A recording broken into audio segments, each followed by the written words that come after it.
El micro.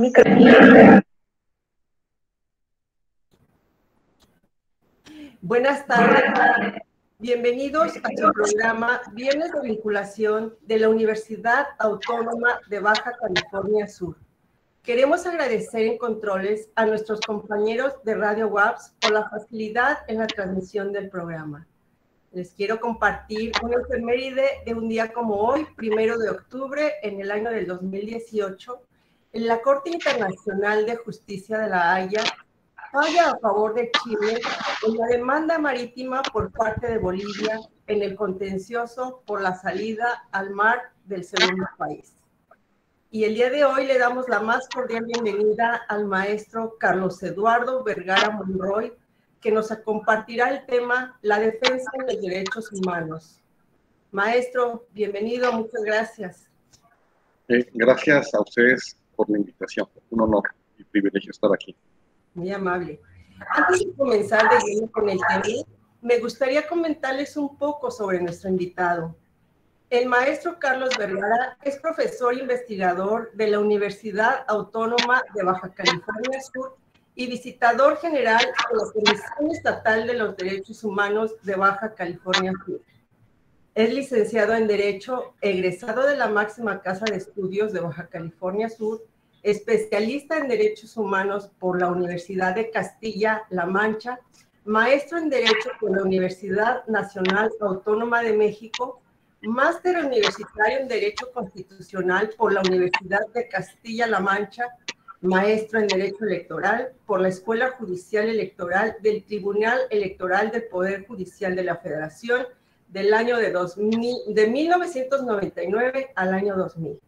También fue asesor jurídico en la Cámara de Diputados del Congreso de la Unión durante el periodo 2000-2006. De la misma manera, ha sido asesor jurídico en el Senado de la República del año 2008 y fue abogado litigante del año 2008 al 2012. También se ha desempeñado como asesor jurídico en el órgano de fiscalización del Congreso del Estado de Baja California Sur. Y desde el año de 2009 a la fecha, es profesor investigador en la Universidad Autónoma de Baja California Sur. Del año 2012 al 2014, ha sido titular de la Unidad de Asuntos Jurídicos en el órgano de fiscalización del Congreso del Estado de Baja California Sur durante el periodo 2014-2017. También ha sido magistrado electoral electo por el Senado de la República en el año 2014 al 2008. Y 2009 ha sido responsable de la maestría de Derechos Públicos y Procesos Electorales en la UAPS, en la misma universidad. Del año 2019 al 2020 fue secretario ejecutivo de la Comisión Estatal de los Derechos Humanos de Baja California Sur. El 16 de junio de 2020 a la fecha es visitador general de la Comisión Estatal de los Derechos Humanos de Baja California Sur. Pues antes que nada, maestro, le dimos oportunidad de que esté con nosotros y felicitarle por tan amplio currículum de conocimientos. Pero también preguntarle si nos puede platicar un poco más acerca de usted para que la comunidad lo conozca. Pues gracias, es un privilegio esta invitación, tomar la palabra en este espacio de la máxima casa de estudios de nuestro estado, por lo que agradezco a la ingeniera y licenciada Gabriela Soria Martínez esta oportunidad. Pues como lo ha dicho correctamente, mi labor del 2009 a la fecha, soy profesor investigador de esta universidad en la carrera de Derecho, he impartido también materias en la maestría en Derechos Políticos y Procesos Electorales de esta universidad. Y bueno, pues sería parte de la docencia, que es lo que más me encanta, ¿no? Sí, maestro, gracias. Yo lo digo, me llena de orgullo. Soy un maestro también. Gracias. Maestro, ¿usted es originario de aquí, del estado, o dónde estudió? ¿Cómo le surge ese gusto por el derecho? Bueno, pues cuando yo primero entré a la ingeniería en sistemas computacionales del Tecnológico de La Paz. Y en el 94 aperturan la carrera de Derecho. Entonces yo me inscribí, realmente, fíjense, dejé la carrera de sistemas computacionales para cambiarme a Derecho. Y bueno, la verdad es que sí me encantó. Cuando terminé la carrera, mi director de tesis era el maestro Beltrán Quibrera. Y él me dijo, mira, si quieres que yo sea tu director de tesis, tienes que hacer tu tesis en la biblioteca de la Cámara de Diputados que está en México, del Congreso de la Unión. Me puso la vara alta. Y bueno, pues como un alumno obediente, yo fui para allá y me dijo, y cuando estés allá, saludas a los diputados y diles que estás haciendo una tesis. Pues eso fue en el 99, yo ya había egresado la carrera de Derecho. Y pues obedecí, fui, saludé a los diputados y yo sin saber había un espacio disponible y ahí me quedé a trabajar. Así empecé a trabajar en la Cámara de Diputados del Congreso de la Unión. Y con el diputado que estaba trabajando, que era José Carlos Cotosuna, fue senador del 2000 al 2006 y me invitó para allá. Entonces, por eso hemos estado a veces en México y aquí, ¿no? Sí, muy interesante. Muy empezó en el ámbito del derecho, ¿no? Y le ha gustado más especializarse en esta parte o fue porque ahí hizo el servicio, su tesis y dijo, pues por aquí voy. ¿O tenía en mente otra cosa antes que le sugiriera el maestro Quibrera esa tesis, ¿no? Ese trabajo. Pues la verdad es que cuando uno egresa tiene pues un panorama, muchas metas, ¿no? Pero bueno, ya por el trabajo me empecé primero a especializar en el derecho parlamentario. Cuando trabajé en Cámara de Diputados, en el Senado, pues la verdad es que yo ignoraba varias cosas como hacer una iniciativa de ley, un dictamen parlamentario. Entonces entré a un diplomado allá de la Universidad Iberoamericana y me empecé a especializar en derecho parlamentario. Ahí mismo en el Senado, fíjense, fue una casualidad, fui yo a la UNAM y dije, voy a entrar a un diplomado. Y había un diplomado disponible que era el de Derecho Electoral. Me inscribí y cuando el senador supo que yo había concluido ese diplomado, me empezó a dar casos de la materia electoral. Entonces, que posteriormente me iba a servir porque fui magistrado electoral. Eh, eh, ya que concluyó mi estancia en México, obviamente, pues aproveché, hice una maestría en Derecho en la UNAM. Regresé aquí a nuestro estado, Baja California Sur. Y bueno, empecé a litigar y después entré al órgano de fiscalización superior en el área jurídica. Y ahí, fíjate, Gabriela, que me especialicé ahora en el ámbito de auditoría, en el ámbito de fiscalización y de responsabilidad de servidores públicos. Estuve ahí varios años, pues del 2008 al 2014, y en el 2014 me inscribo en una convocatoria del Senado para elegir magistrados electorales. Me inscribo y pues resulta que quedo electo. Y bueno, me empecé a recordar el primer diplomado que tenía de Derecho Electoral y el litigio. Estuve 3 años como magistrado y casualmente mi compañero era el maestro Beltrán Quibrera, allí en el Tribunal Estatal. Él fue primero presidente 2 años, después fui yo. Y bueno, concluyó mi periodo, me metí más fuerte a la universidad, hicimos el plan de estudios de la maestría en Derechos Políticos y Procesos Electorales. También hice el plan de estudios de la maestría del nuevo sistema de justicia penal acusatorio, que fueron aprobados por el Consejo Universitario. Y bueno, después tuve la oportunidad de trabajar en la Comisión de Derechos Humanos, primero como secretario ejecutivo y ya el último año como visitador general. Entonces, ese tiempo que ahora he estado en Derechos Humanos, me he especializado en esta materia de derechos humanos y la verdad es que me ha gustado mucho, mucho me ha gustado y es un gran reto para los subcalifornianos y todos los mexicanos el cumplimiento de eso. Pues ese es parte de nuestra parte profesional. ¿no? Y qué bonito que después se haya vuelto a encontrar pues, a mi maestro y que ha de estar orgulloso de usted, ¿no? Ahora sí de haber seguido los pasos prácticamente de él. Y bueno, maestro, para entrar de lleno con el tema, me gustaría preguntarle, ¿qué son los derechos humanos? Los derechos humanos es una pregunta muy importante para todos los abogados, abogadas, para todos los estudiantes de derecho y sobre todo para toda la ciudadanía, porque los derechos humanos es un conjunto de prerrogativas que forman parte de la persona.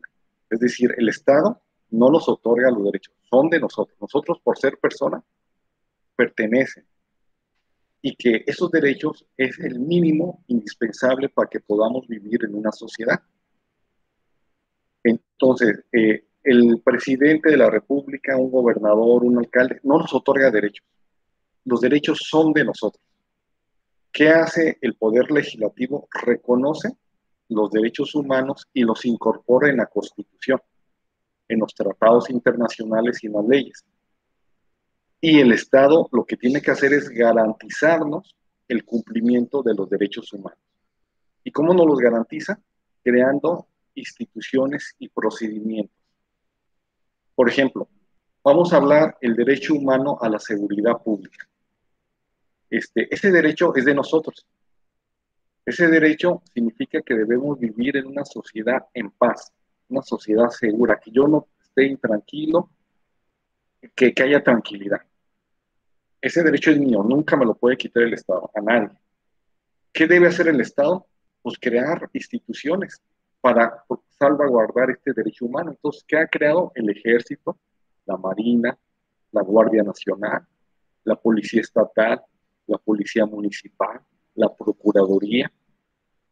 Y entonces hay procedimientos para acceder a eso. Si uno es asaltado, le avisa a la policía. Entonces, esto es el garantismo. O sea, la garantía de la protección de los derechos humanos nos lo debe dar el Estado. El derecho humano es mío y si algo falla, no fallan los derechos humanos, fallan las garantías. Por ejemplo, todo el mundo tiene el derecho humano a la educación.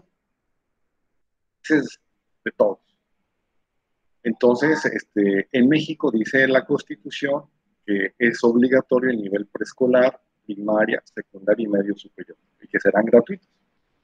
Entonces, ¿qué ha hecho el Estado? Crear instituciones. La Secretaría de Educación Pública, las primarias, secundarias. El derecho humano a la salud, ese es otro ahorita que estamos ante la pandemia, ¿no? Del COVID.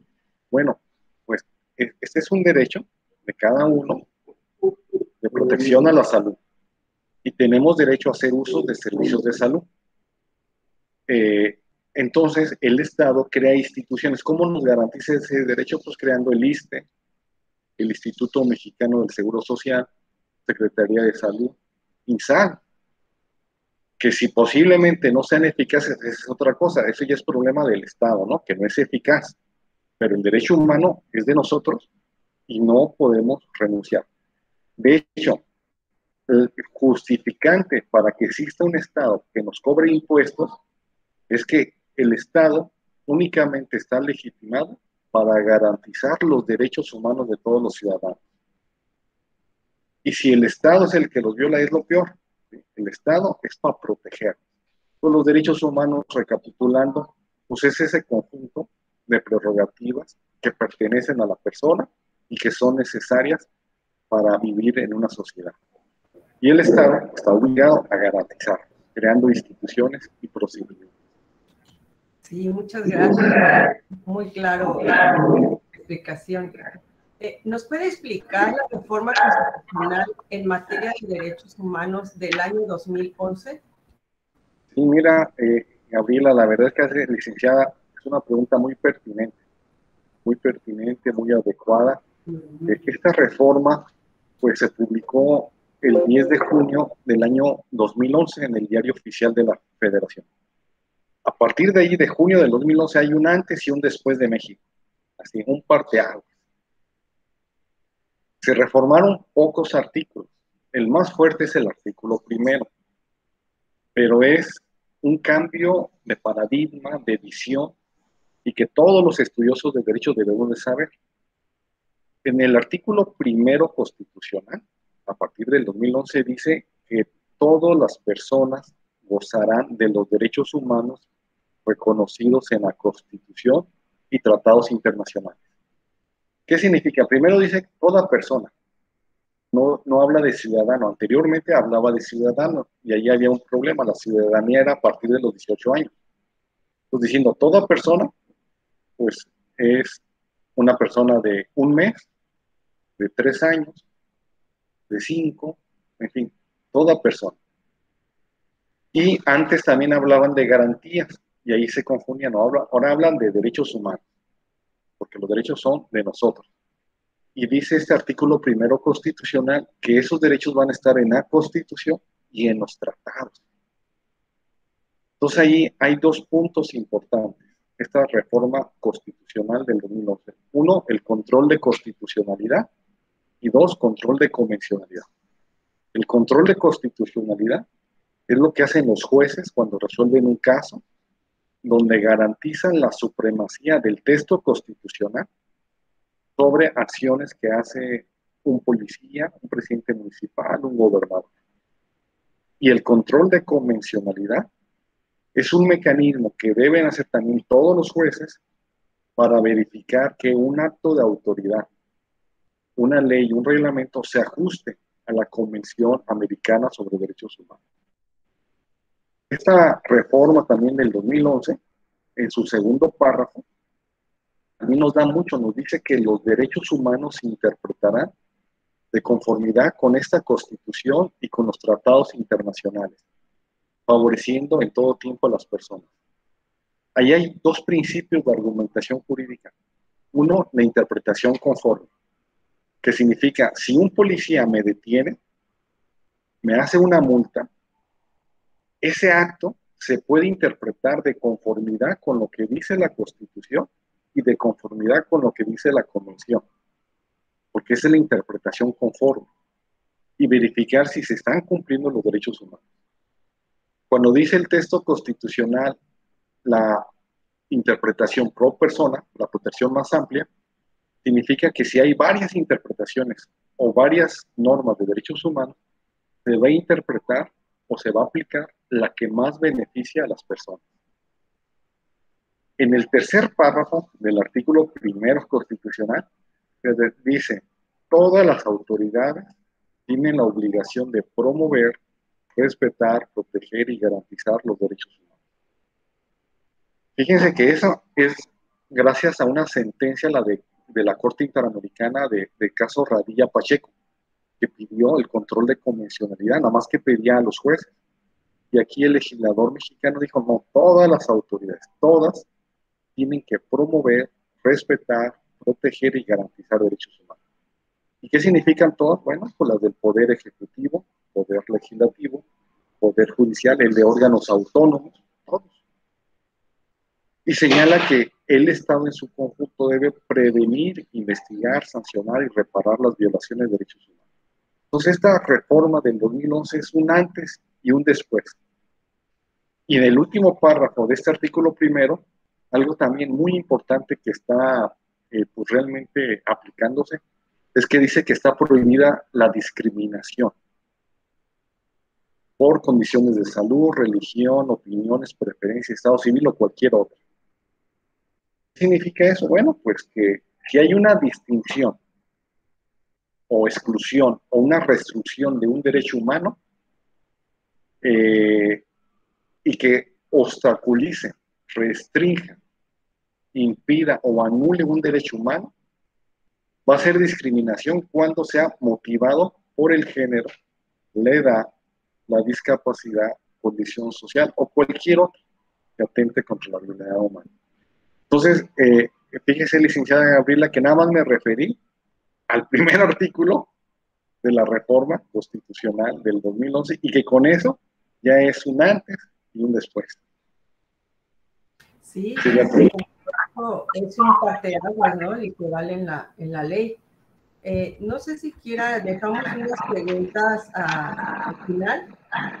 o quiere que le haga una pregunta de una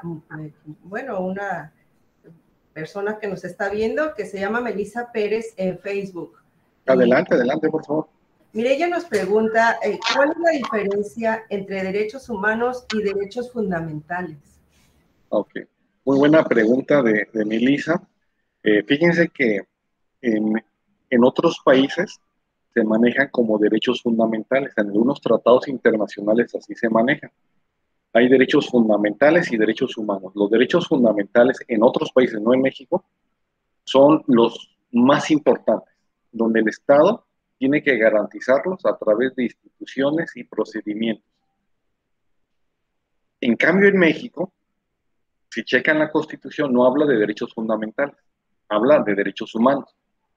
Entonces, aquí en México, todos los derechos humanos son derechos fundamentales. Entonces, el Estado está obligado por todos los derechos a crear una institución. En Estados Unidos, por ejemplo, el derecho humano a la salud es un derecho humano, pero no es un derecho fundamental. Entonces, allá no hay un ISSSTE, un IMSS, no, sino allá el norteamericano tiene que pagar todo lo del sector salud. En España también son unos poquitos los que son derechos fundamentales. Y en cambio en México, todos los derechos humanos son derechos fundamentales, pero pues ya le llamamos aquí derechos humanos, y entonces, por lo tanto, al ser derechos fundamentales, los derechos humanos, el Estado tiene que crear una institución y procedimiento. No sé si quedó claro o damos otro ejemplo. Sí, muchas gracias. Igual comentar, quieren por medio de Facebook, el maestro nos estará contestando. Mientras, le quiero preguntar, desde el punto de vista legal, ¿qué es una violación a los derechos humanos? Muy buena pregunta. Bueno, ya ahorita en la entrevista ya definimos qué son los derechos humanos y ahora, pues, ¿qué pasa cuando hay una violación a derechos humanos o cómo podemos determinar, ¿no?, si hubo una violación? Y esta es cuando las autoridades, ya sean municipales, estatales, federales, es decir, todo el Estado, alguien que tenga una autoridad, incumpla con una obligación de proteger nuestros derechos humanos. Puede haber, por ejemplo, violaciones por acción, violaciones a derechos humanos por acción. ¿Cuáles son? Por ejemplo, una persona iba conduciendo un vehículo aquí en el Malecón de La Paz, llega la policía, lo detiene, lo esposa y lo meten ahí a un centro de detención de la policía municipal, a Barandilla, dice. Y entonces la persona dice, oye, pero si yo qué hice, nada más me pasé un alto y pues quiero pagar la multa y se acabó. Entonces aquí hay un exceso de la fuerza pública, porque hubo candados y porque lo ingresaron a una celda. Entonces, esa es una violación de derechos humanos por acción, por algo que hizo el Estado. ¿Qué otra más? Otro ejemplo por acción. Bueno, pues que cuando hayan detenido a una persona, vamos a suponer que sí es un delincuente, lo detiene y resulta que pues una institución ahí de procuración de justicia lo tortura. ¿Sabes qué? Y toques eléctricos y que confiesa, pues la tortura está prohibida. Está prohibida, aunque haya cometido un delito. Entonces, esa es una violación a derechos humanos por acción, que significa que el Estado hizo algo.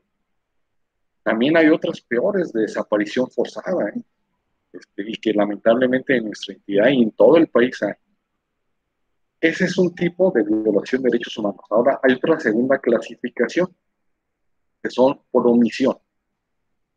Por ejemplo, alguien se enferma, va al seguro o al ISSSTE y le dicen, ¿saben qué? No hay medicina. Casualmente no hay medicina y te vamos a atender de aquí a un mes. Oye, yo tengo el derecho humano a la salud y tu Estado tiene la obligación de tener una institución que sí la tienes, un procedimiento y que sea eficaz. Y si no es así, estás violando mis derechos humanos. ¿Qué debemos hacer? Presentar queja o un amparo. Hay defensa jurisdiccional y no jurisdiccional. Otra, imagínense que por lamentablemente una mujer es muerta, un feminicidio, se presenta la denuncia penal y ¿qué hace la Procuraduría? No investiga. Entonces, esa es una violación de derechos humanos por omisión, no hacer. Entonces, esa es otra. O una persona que está en el cerezo, es una persona privada de su libertad, y no por eso significa que ya no tiene derechos humanos, están restringidos, no puede circular, pero tiene que ser tratado con base a la dignidad, o sea, tiene que comer, dormir y no puede ser torturado. Y hay otro tipo, tercera clasificación de violación a derechos humanos, que se llama por consentimiento. Cuando un particular, haga de cuenta, un particular, una persona, comete una desaparición forzada. ¿Y qué hace el Estado? Los deja. Entonces eso es por consentimiento o con licencia, o sea, no investiga. Otra, si un niño discapacitado acude a una escuela y es excluido porque le dicen, ¿sabe qué? Pues usted no puede entrar, esta no es una escuela especial. Esa es una violación. De hecho, ha habido amparos donde protegen. O imagínense a alguien que haga uso de los medios de comunicación con mensajes de odio. El discurso de odio, incitación a la violencia, y son particulares, entonces el Estado tiene que entrar. Y si no entra, está dando su consentimiento. Entonces, recapitulando, la violación de derechos humanos es cuando el Estado hace algo, sería violación por acción, ¿sí? Exceso de la fuerza pública, por ejemplo. O violación por omisión, ¿no? Pues que no hay agua potable, okay. Omisión, o que no investigó el delito. O violación por consentimiento, cuando terceras personas, cuando particulares, hicieron algo incorrecto, violaron derechos humanos y el Estado lo permitió. Sería eso. Y muchas gracias. Comentarle que felicitan y le dicen que le da una excelente explicación, ¿no? A lo que son los derechos humanos. Y también quería comentarle, en el caso ahorita precisamente de que estamos por pandemia, el hecho de no vacunar a menores de edad también se podría considerar esa violación. Bueno, mira, ahorita el gobierno federal obviamente decidió que menores de edad que tuvieran alguna enfermedad, ¿no? Obesos, o diabetes, si alguien considera que eso es una violación a derechos humanos, yo le sugeriría que presentara un medio de defensa jurisdiccional de los derechos humanos, por ejemplo, un amparo ante el juez de distrito, y decirle, yo tengo un menor de edad y la autoridad no quiere que lo vacune. Y el juez puede ordenar. Entonces, quien determina, la autoridad que determina una violación a derechos humanos no es un maestro, no somos nosotros los docentes. Quien determina si hay violación a derechos humanos es un juez, una autoridad jurisdiccional, o una autoridad no jurisdiccional que sería la Comisión Nacional de Derechos Humanos, por ejemplo. Entonces, si alguien, yo les recomiendo, si alguien considera cualquier cosa, eso de la vacuna o cualquier otra cosa, que le están violando los derechos humanos, tienen dos medios: presentar un amparo, o sea, defensa jurisdiccional, o dos, una queja ante la Comisión Nacional de Derechos Humanos para decir, ¿sabes qué? Están violando mis derechos humanos. Y ellos, ahora sí, son las autoridades que determinarían en el caso particular si hubo o no violación a derechos humanos. Muy bien, muchas gracias por la aclaración. ¿Y cuál sería la defensa jurisdiccional de los derechos humanos, maestro? Sí, mira, bueno, primero, cuando una autoridad, como comentamos, desde nuestra óptica viola derechos humanos, pues tenemos que acudir ante esos mecanismos jurisdiccionales de protección a derechos humanos, es decir, acudiríamos ante el Poder Judicial.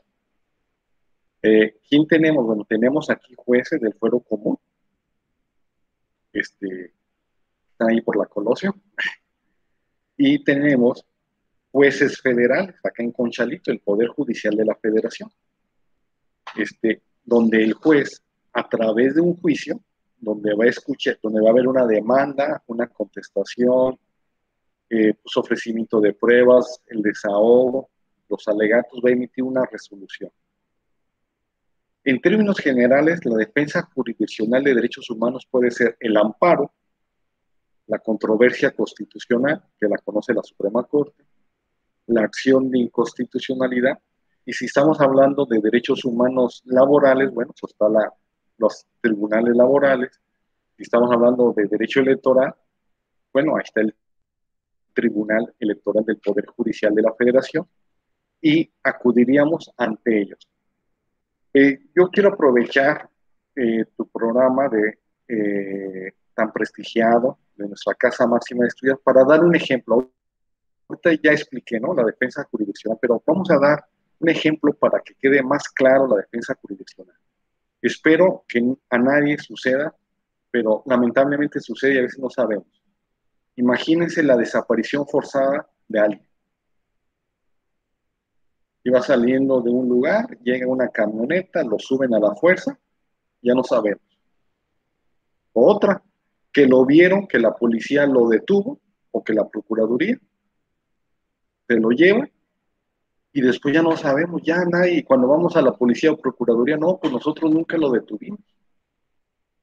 Eso se llama desaparición forzada. Es una violación grave de derechos humanos. El medio jurisdiccional de defensa es el amparo. El artículo 15 de la Ley de Amparo dice que cuando se trate de actos que importen el peligro de privación de la vida, el ataque a la libertad personal, la incomunicación, la desaparición forzada, es el juez de distrito que está allí en Conchalito, presentamos el amparo, o si no nos metemos en la página del Poder Judicial de la Federación y se puede presentar el amparo en línea. Y entonces el juez de distrito pues recibe esa demanda.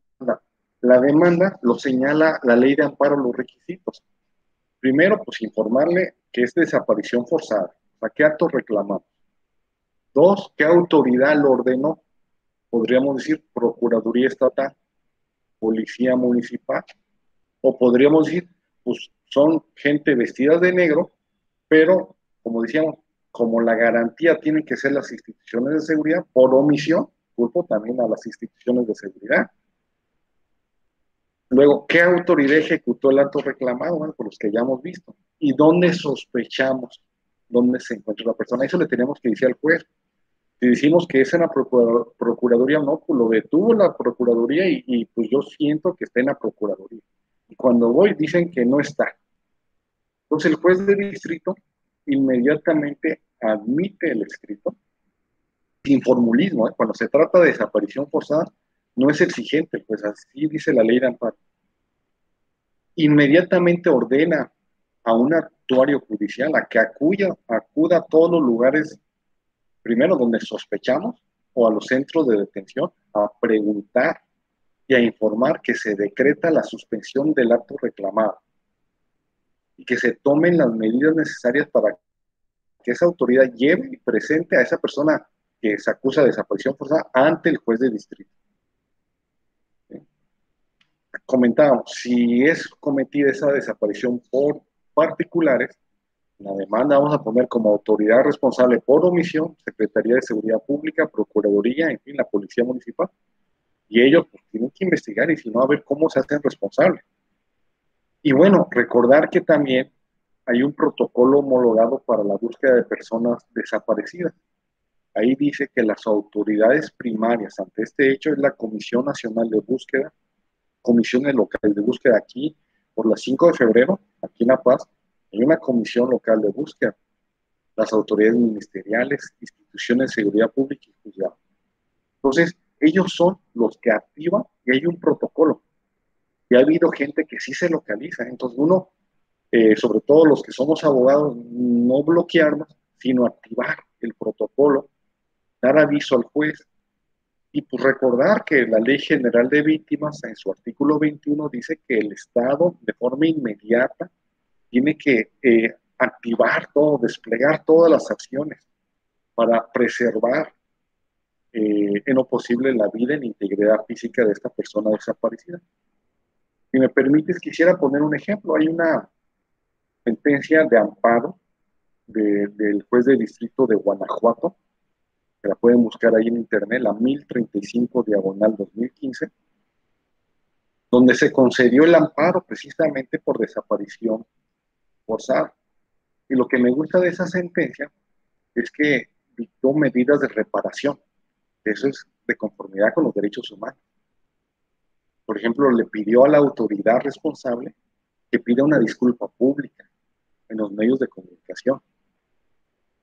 El juez de distrito, bueno, era jueza, era mujer, fíjense, las mujeres que son valientes, le pidió medidas de satisfacción, es decir, el acceso a las instalaciones militares, era ahí, imagínense, nada más el ejército, ¿no? Entonces, y que entrara el actuario judicial, que investigara y que se inscribiera al quejoso en el Registro Nacional de Víctimas.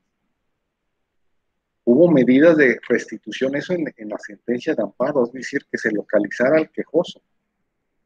Estamos hablando de medidas de reparación, de satisfacción, de restitución, inclusive de satisfacción y de no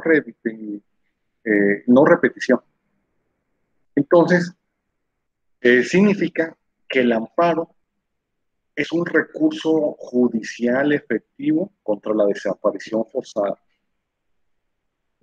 El amparo es un medio de control jurisdiccional de defensa de derechos humanos, pero se requiere un litigio estratégico. Por eso, cuando yo doy clases a los de derecho, estamos con todo, porque digo, ustedes son los futuros abogados y abogadas, y necesitamos darle los elementos al juez, y los jueces, como esta jueza del distrito de Guanajuato, emiten sentencias protectores de los derechos humanos y restituye a la sociedad agraviada.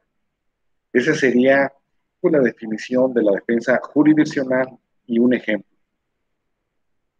No, muchas gracias. Nos está enriqueciendo más estas definiciones, ¿no? Con los ejemplos ya que usted conoce.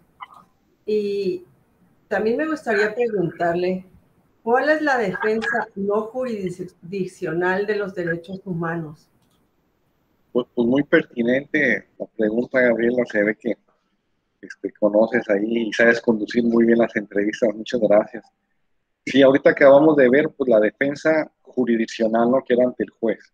Ahora la defensa no jurisdiccional, bueno, pues sería ante la Comisión Nacional de Derechos Humanos, que es la que ve cuando son autoridades federales. La Comisión Nacional no emite sentencias, no. Ellos reciben una queja, investigan y emiten una recomendación. Y en esa recomendación obviamente determinan que hay violación a derechos humanos. Por ejemplo, si la queja es contra el Seguro Social, pues sí sería ante la Comisión Nacional. Pero vamos a pensar que la queja es contra la Policía Municipal de La Paz. Entonces ahí no es el competente la Comisión Nacional de Derechos Humanos, no, sería la Comisión Estatal de Derechos Humanos de Baja California Sur. En cada estado hay una comisión estatal.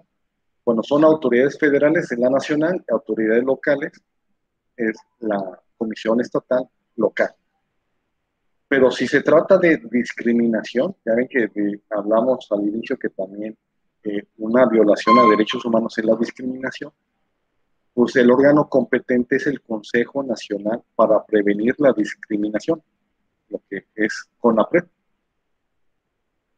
Y bueno, todas estas autoridades reciben quejas, ellos investigan, y si la respuesta no es la correcta, emiten recomendaciones, donde determinan que hay violación a derechos humanos y que recomiendan a la autoridad qué es lo que deben de hacer. Y así tenemos entonces defensa jurisdiccional ante los jueces y defensa no jurisdiccional.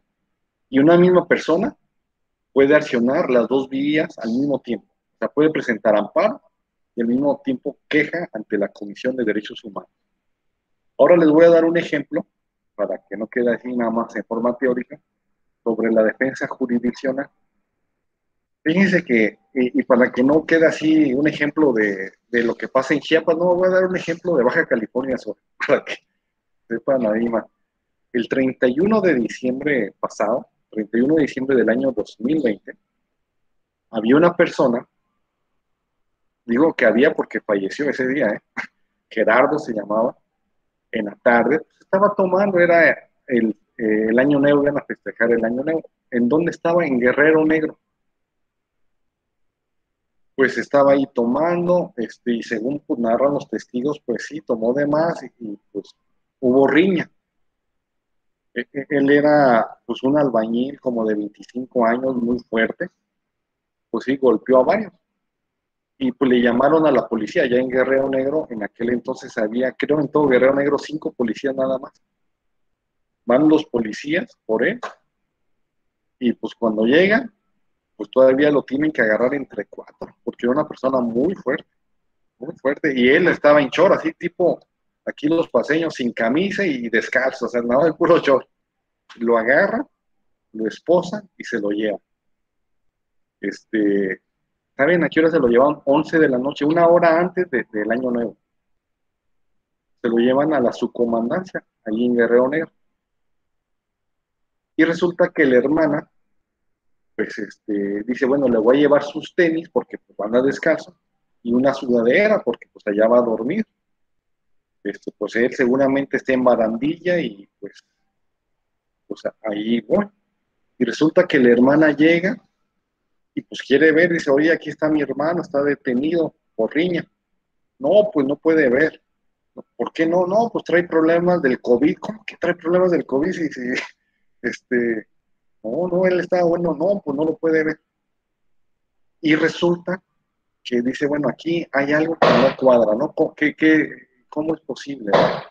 Entonces, resulta que se va a su casa para el festejo del Año Nuevo y luego regresa a las 2 de la tarde y observa que llega una ambulancia, sacan a una persona en camilla, muerta, y era su hermano. Dijo, oye, a ver, pero ¿cómo que murió? Pero si estaba vivo.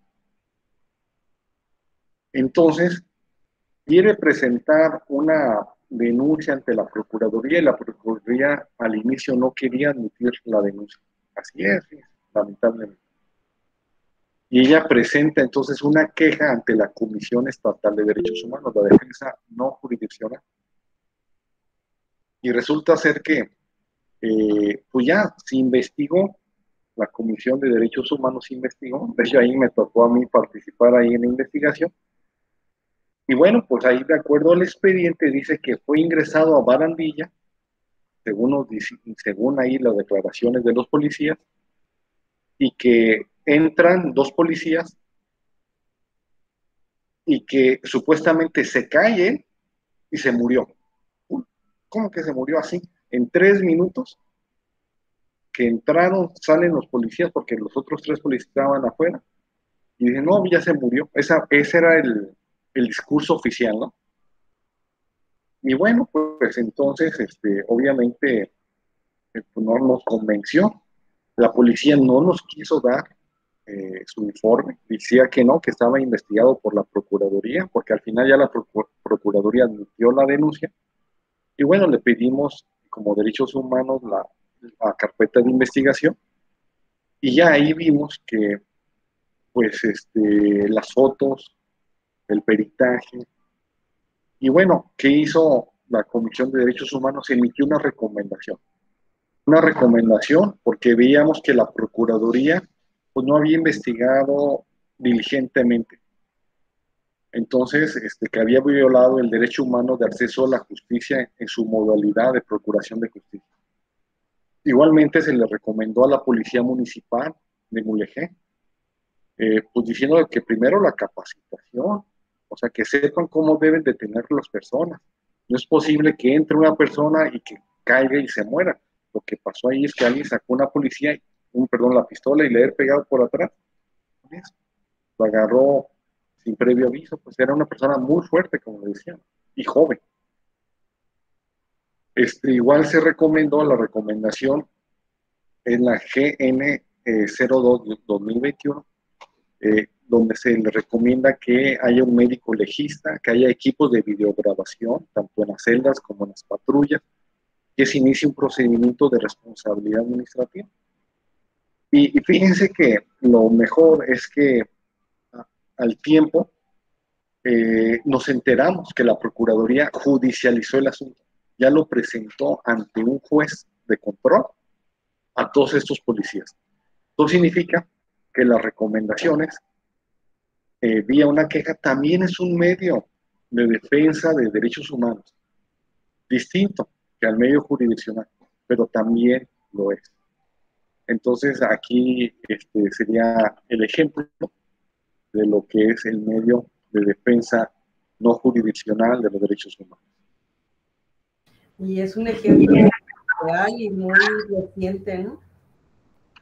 Sí, muy lamentable, pero para eso, para que el auditorio que nos escuche, pues que no tengan temor. Si hay una violación grave de derechos humanos, pues acudan a un abogado de su confianza y si el auditorio que nos escucha son estudiantes de derecho, con mayor razón se deben comprometer al estudio.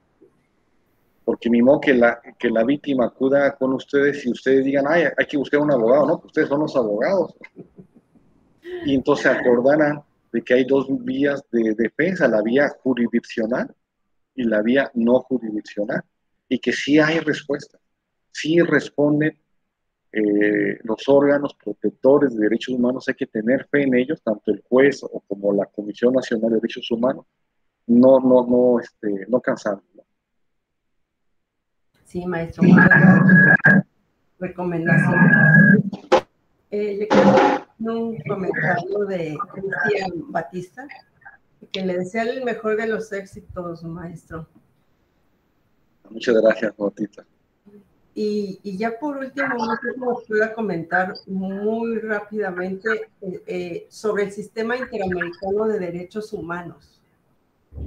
Muy buena pregunta. Fíjense, cuando consideremos que no obtengamos justicia en nuestro país, tenemos un sistema interamericano de derechos humanos. México, nuestro país, firmó la Convención Americana sobre Derechos Humanos y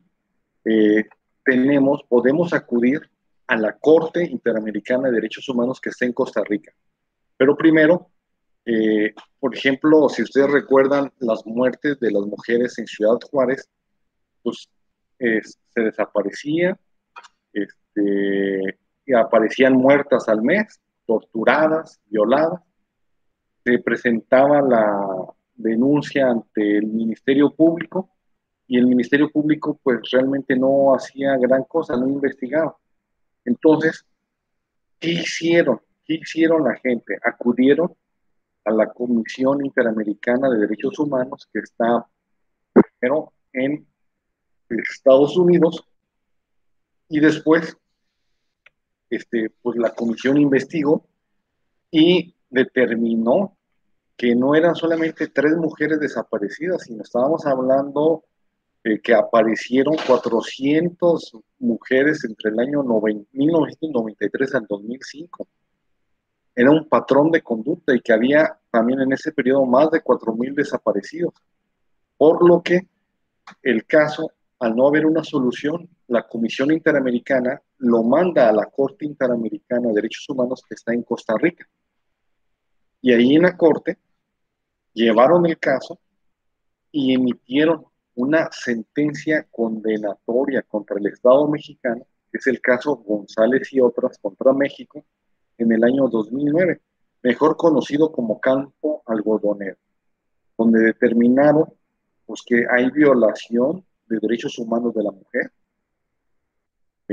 y que el Estado pues tenía obviamente que investigar, tenía que garantizar, tenía que publicar en el diario oficial la sentencia, hacer un acto de reconocimiento de responsabilidad internacional, en fin, hacer justicia.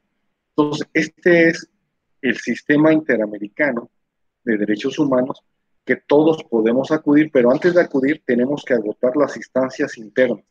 Y cuando veamos que nadie nos resuelve favorablemente, ni la Suprema Corte, que espero que no pase, bueno, podemos acudir, vamos, al sistema interamericano, primero Comisión Interamericana, Washington, y después, si no se resuelve, Corte Interamericana de Derechos Humanos, y se obtendrá una sentencia favorable a nosotros. Ya lo hemos obtenido varios mexicanos. Pues muchas gracias por el tema. Desgraciadamente ya el tiempo se nos agotó y comprometerlo públicamente a una futura entrevista para aprovechar su conocimiento, y con estos ejemplos que usted nos pone, pues que nos quede más claro todavía qué son los derechos humanos, ¿sí? O sea, en nombre del departamento le quiero agradecer la entrevista, el tiempo y sobre todo pues su presencia. No sé si quiera hablar algo y con esto nos despedimos para que no nos corte. Gracias. Bueno, yo quisiera agradecer, es un privilegio para mí estar en esta máxima casa de estudios, en este programa, y estoy en la plena disposición de venir cuando ustedes gusten. Y el mensaje para las alumnas y alumnos que se conectaron o auditorio que escuche por las redes sociales, de que no pierdan la esperanza en la justicia, que si hay problemas, ustedes continúen, estudien y acudan a las instancias correspondientes para que haya justicia. Así un delincuente de cuello blanco o los malos, claramente, tarde o temprano pagarán las cosas malas que han hecho. Y la justicia, como desde la época de Roma, bueno, pues es a instancia de parte, informar, no quedarse callado, ¿no? Sería todo de mi parte. No, pues muchas gracias. A Antonio y pues la explicación muy clara, precisa. Y también Melissa, ¿no? Melissa Pérez, que estuvo en la transmisión, y también Leticia Soria, que también lo felicita. Muy amable, Brisa, por la conexión que tuvimos contigo, y los esperamos en un mes más la próxima semana con otro tema que esperemos que sea también del interés de la sociedad. Muchas gracias, maestro. Gracias, Brisa. Hasta luego.